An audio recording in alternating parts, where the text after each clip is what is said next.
Hey CMB, my name's Ty McFarland and I'm the program director at KSBJ in Houston, and welcome to a peer-to-peer video. This is about creativity and analysis and just not getting the two confused.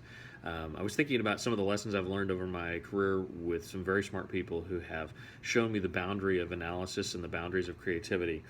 One thing that can be helpful is just to realize that you can't analyze your way to great programming.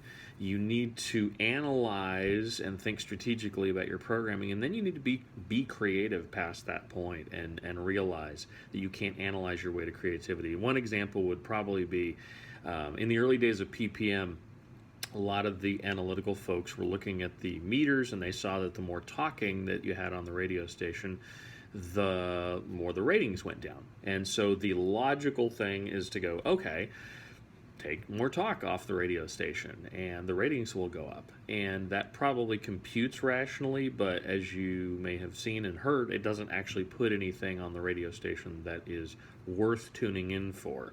So it actually doesn't take you to a creative place, and it doesn't take you to the reasons why people actually tune into the radio station, which are all messy, right-brained, emotional, feelings-based, identity-based, post-rational, felt but not analyzed types of things. You can talk about the things I just mentioned in analytical terms, but in reality, you feel them, right?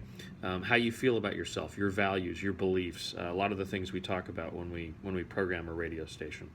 So a couple concrete things that might be helpful. If you're a PD, just remember that you don't have the job because you are the most creative person on your staff and on your team. If you're not tapping into the incredibly talented people around you on your team, and they may or may not even be on your programming team, by the way, just look for them everywhere. But there are amazingly vocal, talented, creative people probably all around you. You're blessed with them, and tap into them. They're a great resource. Analyze your way to the place you need to be programming wise, and then tap into the creatives around you.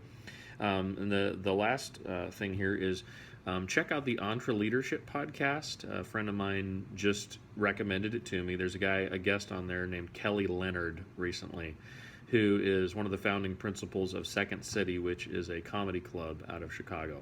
And they worked with all the big Tina Fey and all the big comedy names over the years. And they teach creativity for business, and he's written a book called Yes and it talks about creativity in business and using those principles and the principles of improv to kind of spur creative thinking within your organization. So that's it. Just realize the limits of analytical thinking and the benefits of analytical thinking, and the limits and benefits of creative thinking, and just don't forget one for the other, and don't exchange one for the other. And remember to use both. All right. Thanks.